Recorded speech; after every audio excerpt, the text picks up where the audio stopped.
and welcome back to Star Wars Minute.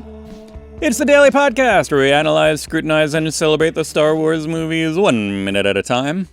I'm Pete the Retailer from PeteTheRetailer.com. This is Alex Robinson from AlexRobinson.fun. And I am Tony Thaxton. I do many things, but one of the things is the on-air producer of the Allison Rosen is Your New Best Friend podcast. So hear me there, among many other places. Sure. Yeah. I should drop in the Tony Thaxton drop right there. Maybe I just did. Ooh. Maybe you heard it. Yes, thanks for coming back, Tony. Always a pleasure. And thanks for coming back with us to talk about minute 88 of Star Wars Episode 9, The Rise of Skywalker. 88 starts with Sheev. Sheev's doing a little bit of in my head, it's like a Beastie Boys kind of riff that he's doing. This is the Princess of Alderaan has disrupted my plan. Like, so picture the other guys, like picture some Sith loyalists kind of dropping in like Beastie Boys on like the Princess of Alderaan has disrupted my plan. Dooku and like, Maul. Keep it going like that. You know. Yeah, Dooku and Maul. And it ends with just mere moments before the destruction of Kijimi. Like, there's still a chance to save Kijimi. At the very end of this minute, it's like millimeters from being destroyed by a miniaturized Death Star laser. There's still a chance. There's still a chance, however slim. But yes, we start off in the green room, which I was not expecting. It's a very green room from which Allegiant General Pryde, is that his full title? Definitely General Pryde. I forget the Allegiant part, but I think it's Allegiant General Pryde. He's talking to Palpatine directly, which is news to us. Well, because now presumably Kylo Ren and Hux are now no longer part of the hierarchy, so that means I guess Pryde is the top dog. Right. Yeah, I guess he was like, hey, it has to be a Pryde? Yes, no, I was trying to reach Kylo, and I was trying to reach, was it Brendel or Armitage? Which Hux was Hux? Oh, you know? Brendel? Armitage, I think. Armitage Hux? I believe Sure. so. I don't know. Anyway, he's like, I'm trying to reach those guys. I can't get through to them. Can you help me out with something? Look, we need to destroy a planet. Do you remember how to do that? Is someone like informing Palpatine what's going on? After Hux was killed, did someone immediately send him like a telegram saying, "Oh, by the way, Hux turned out to be a traitor. He turned out to be the spy. So now I'm in charge." You know? I mean, I think that this minute in particular reveals some new stuff about what's going on. It was, we just were led to assume that it was Kylo Ren was the only one talking to Sheev and giving him the information. But now we see that Pryde has been talking to Sheev, and not only just recently talking to Sheev, but he says, as I served you in the old wars, I serve you now, or whatever it is. So this is a lifer. This is a long time guy. This was Sheev's inside man. So he's probably been reporting also and kind of like letting Sheev know what was up with Kylo Ren when he wasn't fully disclosing to the Emperor, which we saw before. He was not really letting the Emperor know everything. Long time. Kylo Ren, as Supreme Commander, he was kind of leaving some stuff out. So Sheev's probably been getting the skinny from Pryde for a while now. I guess he probably has spies at every level of the organization who report to him just so that he knows beyond just the official capacity what's going on. Yeah. I really like his line about the Princess of Alderaan has disrupted my plan. It's very Phantom Menace-y, that line, with the Queen must sign the treaty and all that stuff like that. It's he should have said something about that. He's like, I've got the Princess of Alderaan has disrupted my plan. We've got to get her to sign the treaty so we can lift them. Like, okay, Grandpa, come on, we got to get you to bed.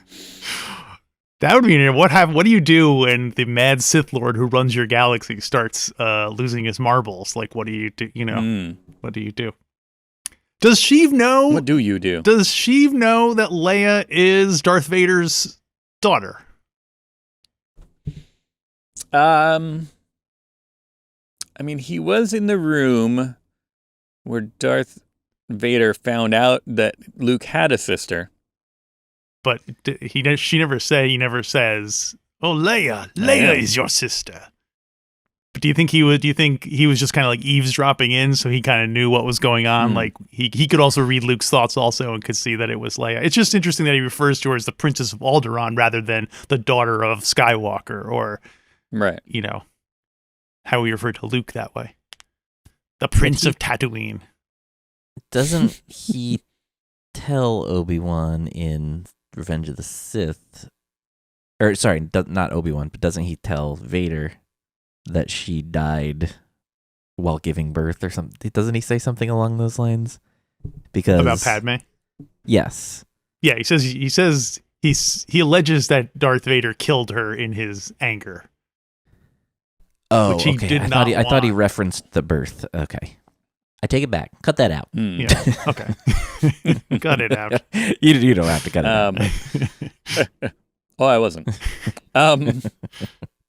But it's interesting to be like, now I am picturing, like, while this conversation is going on, like, so sister, you have a twin sister, like, and Sheev at his chair being like, oh, all right.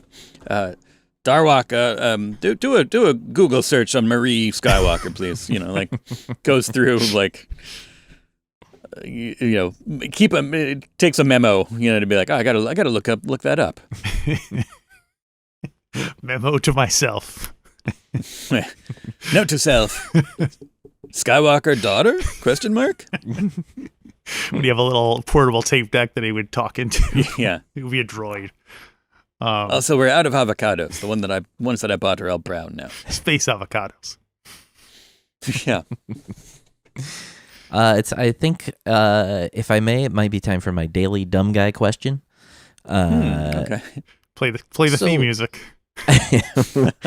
With Pryde, we are just supposed to be seeing the, like, reflection of the hologram in his eyes, right?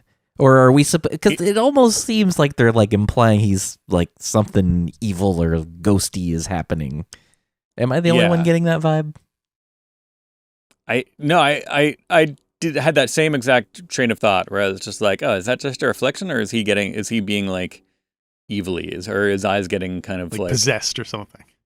Right. Yeah. Like Theoden King or something like that, where it's like, I think they definitely added that because he's not really staring at a hologram. Right. So they definitely digitally put that in, but did they put it in an attempt just to have it be a reflection of the hologram he's looking at, or was it meant to be more ghostly? I don't know. Because doesn't I feel like his the way he's speaking even changes a little bit, but maybe I'm wrong. It's a strange. Well, because that's. Go ahead, Pete. It's when he does say that, like, as I served you in the old wars, like it does get kind of ghoulish. Yeah. He, like, slows down, I feel like. I feel like it's a strange sequence. Like, I don't know why it's in there exactly. I mean, Pryde doesn't behave any differently than, like, Piet did. But we didn't get any close-up of Piet being like, yes, Lord, I will serve you. It seems like a strange, like, it's like a character turn, or like you're finding out that he's a bad guy, like this close-up of him. But I mean, we're finding out here that Kylo Ren wasn't the only link to the Emperor. So, like, the First Order is not dependent on Kylo Ren's link to the Emperor. You know what I mean? He's talking to multiple people. He's still got his commanders in there. So this is we're finding that out for the first time. That we saw Sheev talking to Kylo Ren earlier, but now he's actually talking to the admirals too. He's right. fully in charge of this. Yeah. All right, I'll go along with that. And they just wanted an excuse to show the reflection of the right. the hologram in his. Right. Sheev's a big fan of the hologram message as communication. Like, he can't just send a text or a messenger to say, oh, by the way, he wants you to do this. He has to. Right. Maybe that's part of his ego, is he wants to be big, giant, floating head. Wait, hang on. I just got a message from the Emperor, and it says, kill the grill? What does that mean? Kill the grill and the Jedi. Are we having a barbecue? So in his hologram message, he says, the Princess of Alderaan has disrupted my plan. I'm guessing that means that he can sense that Kylo Ren has now been headhunted away and has now joined the other team. So is this a new force power, like being able to keep tabs on other people's status of their force? You know, like you can tell whether someone is good or bad. Like, is he doing, you know what I mean? Right. Is this something he's prioritizing? Because the last time this happened, his apprentice turned against him. So he's like, I got to make sure I'm keeping tabs on who is and who isn't evil at any given point. Right. It's like Find My Friend. It's like Sense My Sith. So he opened up a Sense My Sith app. Yeah, exactly. And it's like, Kylo Ren is not sharing his Sithiness with you. He changed his status to, it's complicated. Yeah. It's funny to imagine if he had that during the Return of the Jedi sequence, because like if he started zapping Luke and then he was like, wait a minute, are you turning good because of this? Is this making you turn? Wait, we gotta stop. Hang on, I've got a notification. Well, good. Anakin Skywalker did what? Hang on a second. Yeah, and so he would stop zapping him and so on. Right. Yeah, a handy power to have though. So they give he says, all right, as I served you, we'll do it. We're gonna take out a planet that they know. And the order goes to we get to see the Star Destroyer here. Did you know the name of the Star Destroyer? I saw it, but I didn't write it down. Oh no, I don't have my book. The name of the first. Well, luckily I have the expanded edition of the Rise of Skywalker novelization by New York Times bestselling author Ray Carson.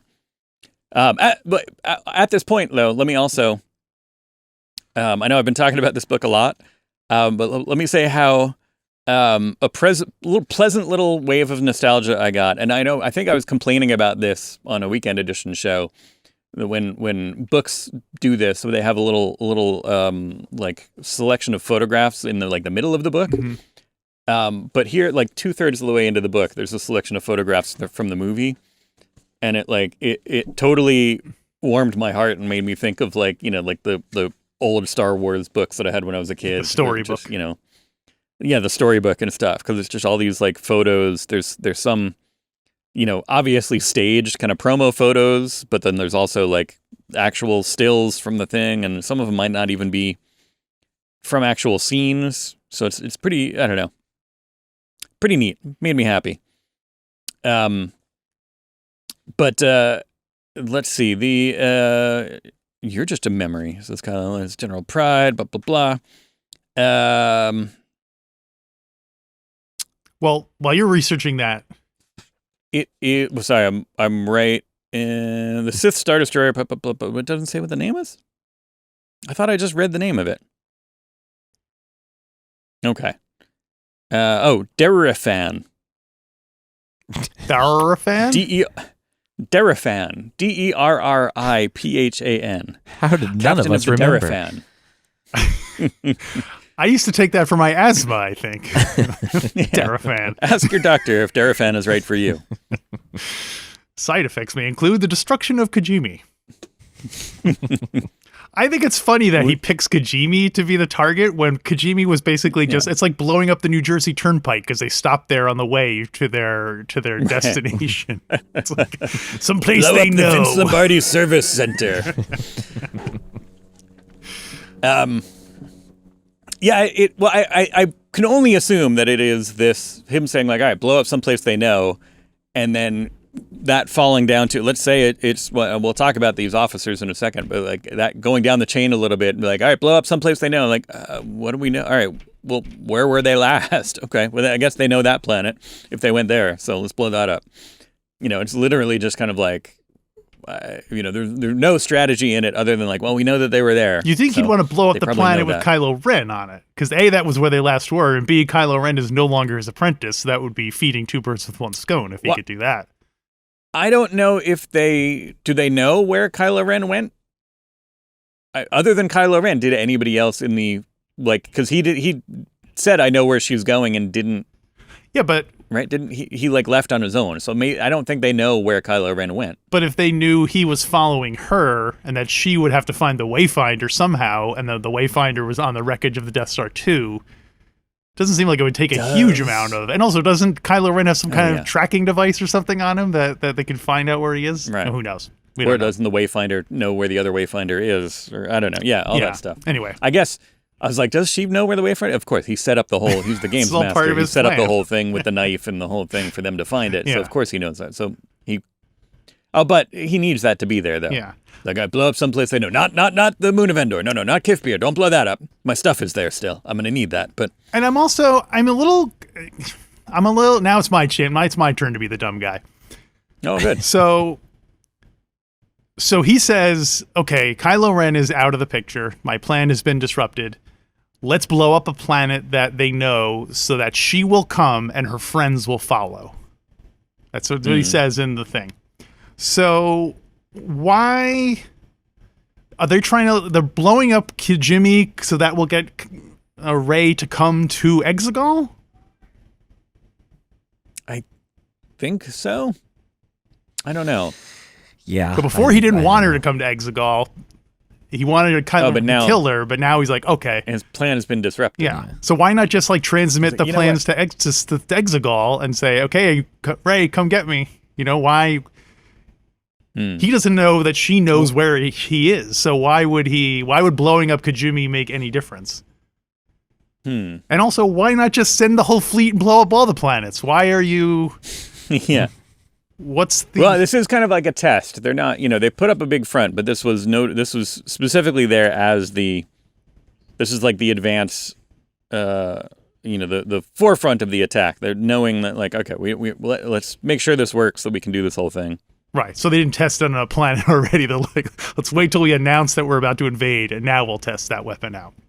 Right. Cool. Because if they don't make an announcement, then it's just like, yeah, that's right. We blew up a mountain on Kijimi. Everybody, we could do worse. And it's like, oh, well, I was supposed to blow up the whole planet, but it only blew up the mountain. So you're saying they announced this ahead of time? They said to everyone, hey, we're going to blow up Kijimi? No, they didn't. Because if they did, then if it didn't work, they would have been embarrassed. But if they just do it out of the blue. Okay. And it didn't work, then they would have been fine. They could have saved face. Okay. I'm trying to look at see how they explain what was. Oh, so one thing I guess is for tomorrow. I'll save that part for tomorrow. There's a cool part for tomorrow. Mm-hmm. But let's see. Does he say? I do like the technicians on the what's it called? The Durfino? Damn. I just closed it. Yeah. Okay. Anyway, it's the D'Agostino.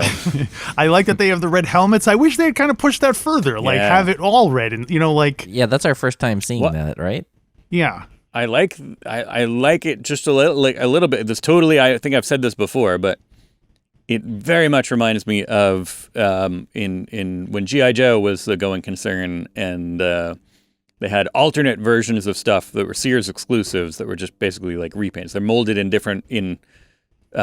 red and black plastic. Mm-hmm. They did new versions of like there was the Hiss tank and like a missile launcher that went with it that was all red and black versus just its original colors, and it was like, ooh. This very much reminds me of that, and therefore I like it.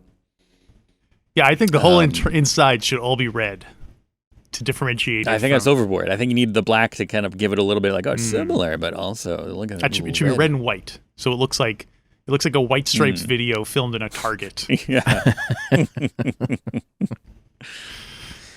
Well, can we talk about the people that we have here? Sure. Let's talk about the people. Because we got two officers that are carrying out this order here. Mm-hmm. We've got the final order. Mylan Lenwith. Mylan Lenwith. Milon Lenwith. Lenwith. Mylan Lenwith. Malone. Who was the one who says, Kijimi's in range or whatever. He's the one. He's like the setup man here. Mylan Lenwith, played by Jacob Fortune Lloyd. So he's not quite Jake Lloyd. He's Jacob Fortune Lloyd, which is interesting. But he might be best recognized by current TV watchers as he was on 6 episodes of The Great. The Great. Okay. The Great. Yeah. Which I know my wife watched. I only caught a little bit of it here and there, but he was on 6 episodes of that, playing like Dmitri or something like that. Some Russian guy. Russian sounding. Yeah. And he is reporting this to Chazil Sabrand. Chazil. Chazil, Chesille. Chazal. Hassan Pfeffer Incorporated. Chazil Sabrand. Chazil Sabrand, played by Roshinda Sandal. So I'm assuming it's almost a straight up acronym. There's an I in there that doesn't belong, so we'll see. But Chazil Sabrand, anagram. Roshinda anagram. Yeah. That's what I meant. No, it stands for something. She's actually an android. Come up with what it would stand for. Like 25 letters in her name. C is for cold. Cookie, as we all know. Cold. Cookie, yeah. C is for cookie. That's good enough for me. We don't have to go past that.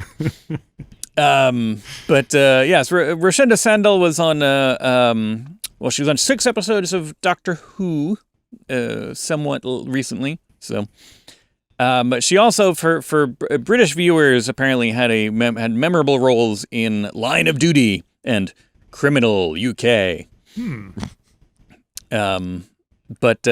Interestingly, there's a little bit of background on her character too in the thing, and I think it's all strictly taken from the Rise of Skywalker expanded edition by New York Times bestselling author Ray Carson, where it talks about her like she's like ready for this moment because she was born and raised on Exegol, and character, kind of not raised. the actress. Not the actress. I thought you were talking about the actress. She was the part she was born to play. No. She grew up on Exegol. The character Chazil Sabrand grew up on Exegol, well, under Exegol, really, because she grew up kind of underground, raised by Sith cultists in a weird kind of geared only towards this moment, more or less. And it does talk about we get a little interesting backstory on the First Order and how some of them were born and raised on Exegol. Some of them were old school Empire loyalists and their families. So it's almost like, like Death Eaters, that some of them remained loyal to Voldemort. And same deal, whether there were people just like General Pryde, there are people who remained loyal to Palpatine through the original Empire and into now, and they kind of moved here to be part of the movement. And then a lot of the stormtroopers and stuff, they seem to be plucked from they were like secretly recruited from the ranks of stormtroopers. They were like abducted as kids, went into the stormtrooper program. When they matched a profile I'm sorry I have to continue with the Harry Potter analogy, but it's almost like if they got sorted into Slytherin, they would keep an eye on them, and then somebody would come up to them and be like, hey, you want to be a secret red stormtrooper? And like bring them to Exegol for this thing. Like if they were evil enough, they would get extracted from the stormtrooper program and brought out to Exegol. Which stormtrooper program? The First Order stormtrooper program. The First Order stormtrooper program has the secret Final Order stormtrooper program built into it that they're like, hey, right. You know what? Like, so they're already an evil evil organization, but these are the really evil ones. Exactly. Got it. Yeah. Okay. Wow. Those are some evil. So yeah. Evil people. Yeah. Wow.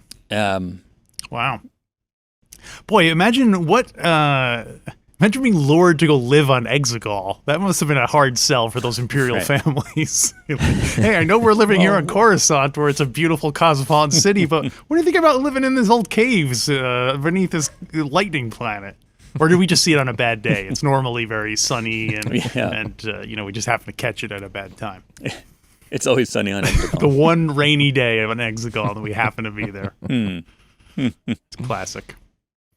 Yes, I don't know. It brings a little bit more background to the Final Order fleet that we see, the Sith fleet. So I think we're learning that the New Republic era, as we know, I'm a fan of go ahead, Imperial officers in general, but these two especially. I love people in uniform, and we'll count these as Imperial officers, extension of the Imperial officer program. But I like to see, even though it doesn't jive with what we used to see, I like see kind of more variety in gender and race than our previous Imperial officer program. So Yeah, it's a weird like now it's important we have diversity in our Nazi stand-ins in our pop culture. Like we have to show that, okay, you know what, they're not that bad. They're Right. you know, they're not evil. They're just Nazis. So I don't know. Anyway, you know, they don't discriminate. They're just, you know, genocide people. So. Right. Yeah. I like how What were you gonna say, Alex? the new Imperials, they have like a taller hat. That's their the way to differentiate them from the old school officers. Let's keep that going. Each time they come back, their hats will be taller. Exactly. Pretty soon, like Until eventually it'll look like a Mobius cartoon. They're Star eventually wearing Destroyers, chef hats. they're taller than they are long because they have the hallways have to be so tall for people to walk around in. They just start flying them sideways.